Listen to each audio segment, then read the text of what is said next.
오늘 나눈 말씀은 누가복음 7장 11절에서 17절까지 말씀인데요. 우리 함께 교독하면서 읽도록 하겠습니다. 누가복음 7장 11절부터 17절까지 말씀입니다. 제가 한 절, 여러분들이 한 절 함께 교독하도록 하겠습니다. 그 후에 예수께서 나인이란 성으로 가실새 제자와 많은 무리가 동행하더니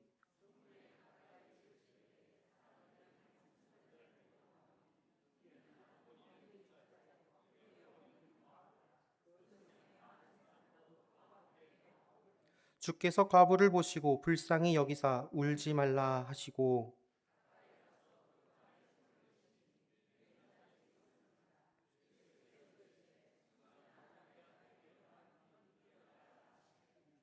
죽었던 자가 일어나 앉고 말도 하거늘 예수께서 그를 어머니에게 주시니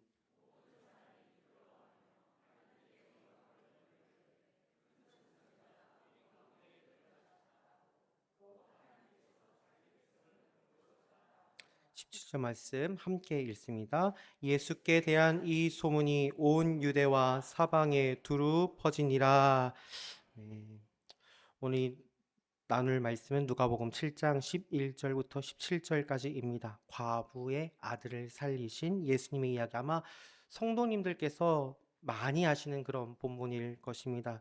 오늘 나는 누가복음에서 말하고자 하는 예수님은 강조하는 바가 있습니다. 복음서가 총 몇 개가 있죠? 4개가 있습니다. 마태, 마가, 누가, 요한, 공간복음 1개와 요한복음까지 4개의 복음서가 있는데 각자의 복음서가 강조하는 바가 있지만 특히 이 누가복음에서는 가난하고 병든 자들과 함께 하시는 예수님의 모습을 강조합니다. 그래서 예수님께서 이사야서 말씀을 인용하시면서 말씀하셨듯이 가난한 자에게 무엇을요? 복음을, 포로된 자에게 자유를, 눈먼 자에게 다시 보게 함을, 눌린 자를 자유롭게 하시려고 그것을 통해 주의 은혜의 해를 전폐하려 하게 하였다라고 말씀하셨습니다. 그렇습니다. 누가복음 안에서 강조하고 있는 예수님의 모습은 병들고 아프고 슬픔 가득하고 애환이 가득한 그들 가운데 어떤 예수님? 함께 하시는 예수님. 그 모습을 강조하고 있는 것입니다.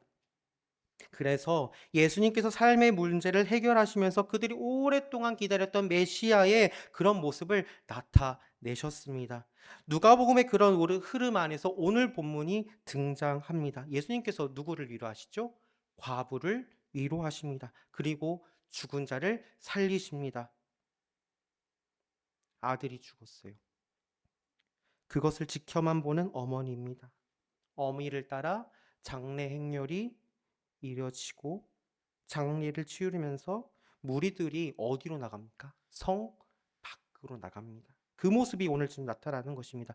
죽음을 맞이한 사람은 몇 명인가요? 한 사람인 것처럼 보이지만 육체의 죽음을 경험한 사람은 단 한 사람이지만 이 상황을 지켜보면 두 사람이 죽어가는 모습을 보게 됩니다. 한 명은 아들의 죽음이지만 엄마의 마음이 죽어져 가는 것을 우리는 느낄 수가 있습니다. 엄마의 마음은 어떨까요? 살아있지만 사는 것 같지 않고 그런 모습이 아닐까 생각을 해봅니다. 그런데 이러한 상황 가운데 장례 행렬이 이어지는 이 가운데에 예수님이 나타나십니다. 11절 말씀 제가 읽어드리겠습니다. 11절 말씀 보면 그 후에 예수께서 나인이란 성으로 가실새 제자와 많은 무리가 동행하더니 라고 되어 있습니다. 나인이라는 갈릴리 작은 성읍으로 누가 들어갑니까? 예수님과 제자들과 무리들이 들어갑니다.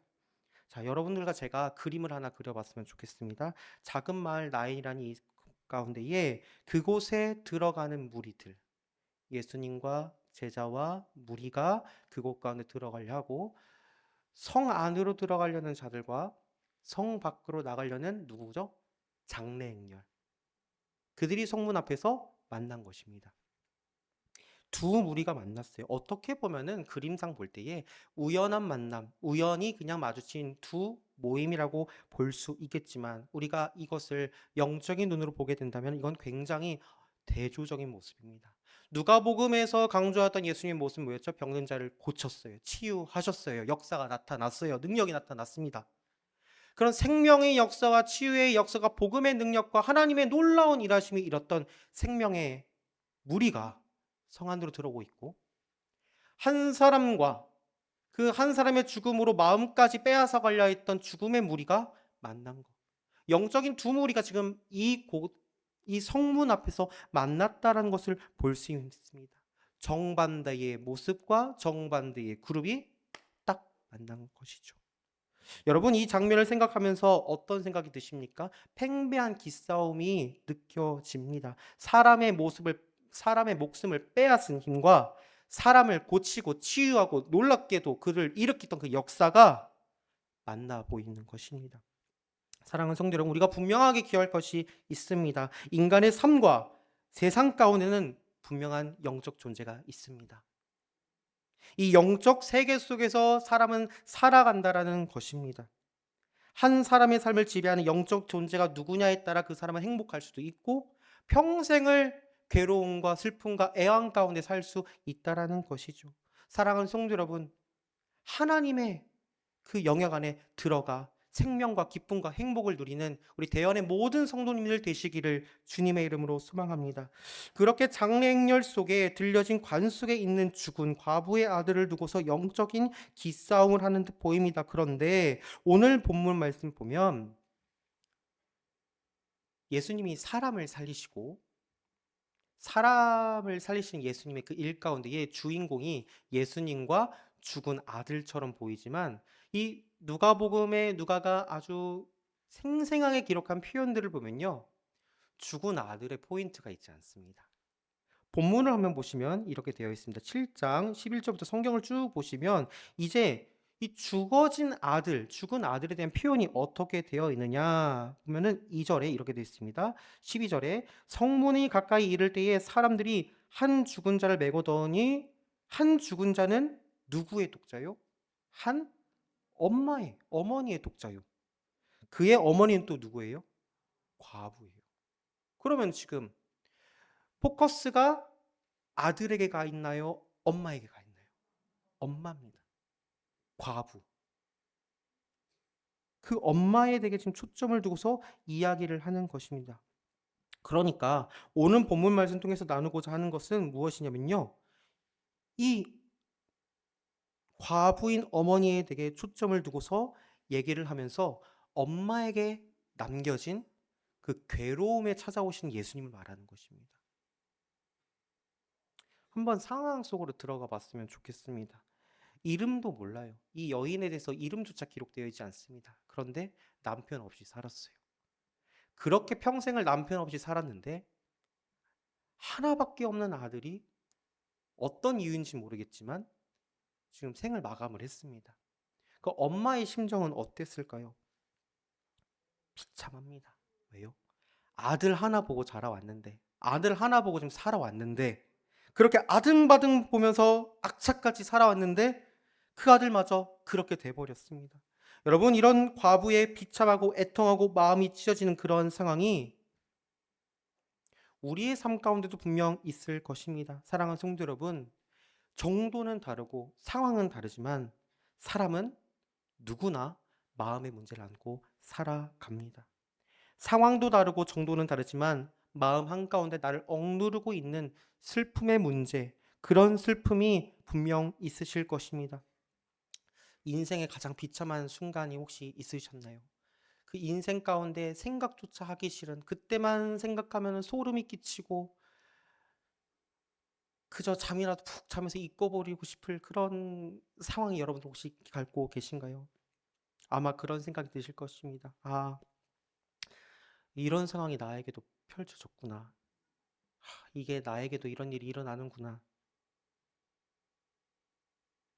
현실을 부정하고 싶지만 결국은 그 현실을 인정하게 되고 그 인정하는 과정 가운데 마음이 무너지는 그런 현실을, 우리의 삶을 발견하게 됩니다.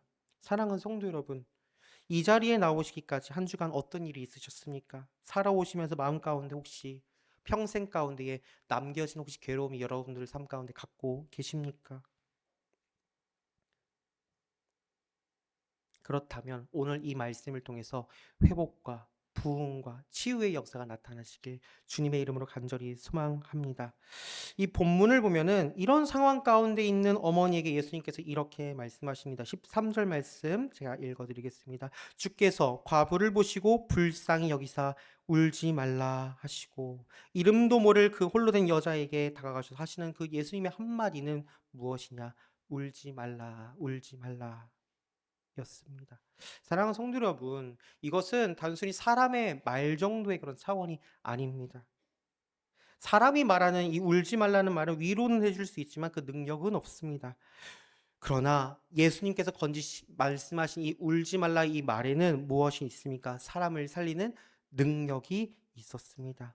울지 말라 말을 건네신 후에 예수님께서 하신 행동이 14절 말씀 보면 가까이 가서 그 관에 손을 대시니라고 되어 있습니다. 손을 대신다라는 것입니다. 이게 감히 그 당시에 상상이라도 할 수 있는 일입니까? 안 됩니다. 유대 정결법에 하면요, 이거는 아주 더러운 짓이고 해서는 안 될 부정한 일입니다. 부정한 일인데 예수님이 그 일을 하십니다. 서만 사마리아인을 얘기를 들어보면 산에다 내려오다가 강도 만난 그 자들 가운데에 사람이 폭행을 당하고 거의 죽을 지경까지 다들었어요. 죽을 지경까지 갔는데 예루살렘에서 여리고 내려가는 그 길에 제사장, 레위인 있었습니다. 근데 외면했죠. 왜요? 자기도 부정하게 될까봐, 더럽게 될까봐 거부했습니다. 그만큼 유대 정결법으로 볼 때에 시체가 담긴 관에 가까이 가고 손까지 댄다라는 것은 그 당시에 상상을 못할 그런 일이었다라는 것입니다. 그런데 그 행동을 누가 하시죠? 예수님이 하십니다.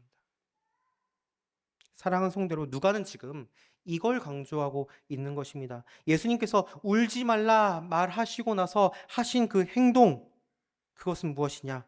예수님의 다가오심, 예수님의 찾아오심, 예수님의 만져주심, 예수님의 만나주심입니다. 바로 예수님과의 인격적인 만남이 그 성문 앞에서 이루어진 것입니다. 사랑하는 성도 여러분, 예수님은 우리의 슬픔에, 우리의 눈물에 손을 갖다 대십니다. 예수님께서는 상처 두성이 깨지고 찢어지고 멍든 우리의 삶을 부정하다, 더럽다 그렇게 대하시지 않으시고 오히려 그것을 안아주시고 품어주시고 그리스도의 보혈로 덮어주신 분이 바로 예수님의 사랑인 줄 여러분 믿습니다. 그것을 만지시는 바로 예수님이십니다. 사랑하는 성도 여러분, 오늘 본문 말씀에서 강조하고 있는 바가 무엇인가요? 기적은 뭘까요? 죽은 자가 살아나는 게 기적일까요? 아닙니다. 그것도 기적이지만 정말 중요한 기적은 하필 그때에 성문 앞에서 예수님을 만난 거, 하필 그때에 장례행렬 가운데 예수님이 찾아오신 거, 그때 만난 거, 그것이 놀랍고도 위대한 하나님의 사랑이라는 것입니다. 그게 기적입니다. 사랑하는 성도 여러분, 자녀를 잃은 한 여인에 건넸던 이 말 한마디, 울지 말라와, 그리고 이 땅 가운데 찾아오신 예수 그리스도의 그 사랑, 수천 년이 지난 오늘에도 예수님께서는 동일하게 우리에게 다가오십니다. 사랑하는 성도 여러분, 분명히 주님께서는 우리 마음 가운데 그렇게 말씀하십니다. 내가 다 안다. 내가 너를 잘 안다. 고생했다. 다독이십니다. 예수님께서 우리에게 말씀하시는 것이 그런 마음입니다. 예수님은 우리에게 울지 말라 위로하시고 찾아오시고 우리 삶 가운데 함께 하십니다. 사랑하는 성도 여러분, 저와 여러분들은 혼자가 아니십니다.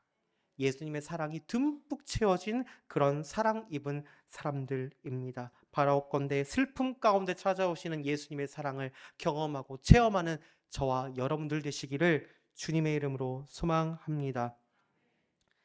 이후에 예수님께서 그 관에 손을 대시고 이제 무엇을 말씀하시냐? 일어나라, 일어나라 말씀하십니다. 그러자 어떤 일이 나타납니까? 죽은 아들이 살아나고 어머니에게 그 죽은 아들의 음성이 들리기 시작합니다. 그리고 많은 사람들이 그걸 지켜봅니다. 지켜보고서 어떻게 합니까? 16절 말씀 보면 이렇게 되어 있습니다. 우리 함께 읽도록 하겠습니다. 시작.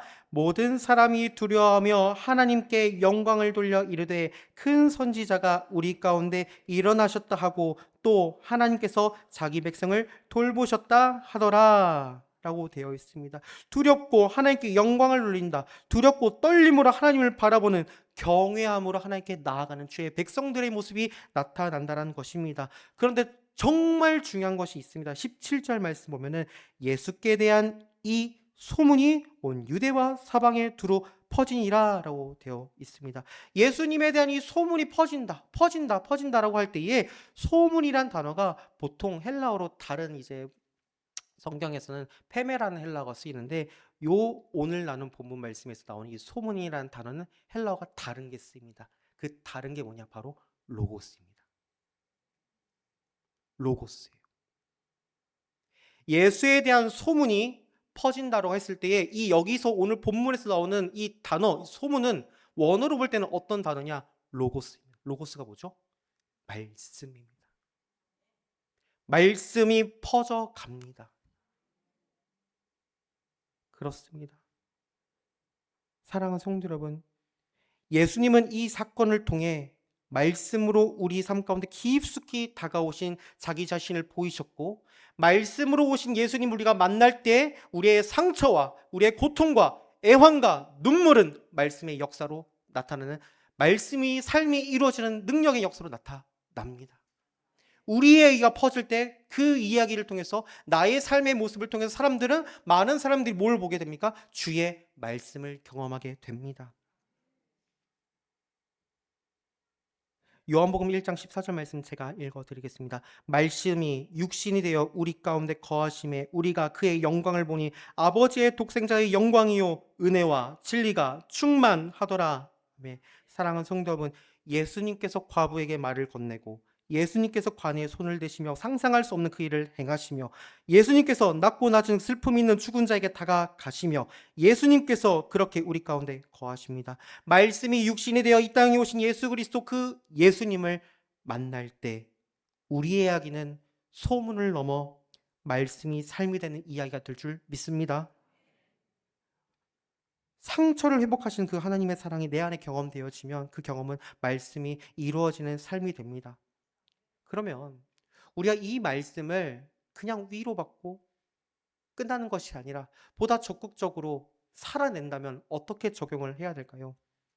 17절 말씀, 예수께 대한 이 소문이 온 유대와 사방에 두루 퍼지니라 라고 되어 있습니다.